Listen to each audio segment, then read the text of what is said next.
حضرت عائشہ صدیقہ رضی اللہ تعالی عنہ سے روایت ہے، نبی کریم صلی اللہ علیہ وسلم نے فرمایا،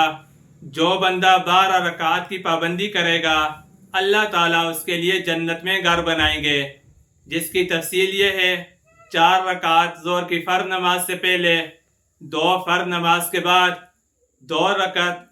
مغرب کی نماز کے بعد، 2 رکعت عشاء کی نماز کے بعد اور 2 رکعت فجر کی نماز سے پہلے۔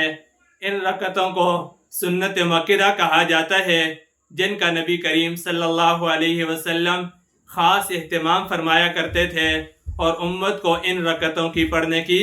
پابندی کی تاکید فرمائی ہے۔ اس لیے بغیر کسی شدید عذر کے ان سنت رکعتوں کو چھوڑ دینا یہ جائز نہیں۔ اللہ تعالی ہمیں فرض نماز کے ساتھ ساتھ سنتوں کو باقاعدگی کے ساتھ، پابندی کے ساتھ ادا کرنے کی توفیق عطا فرمائے۔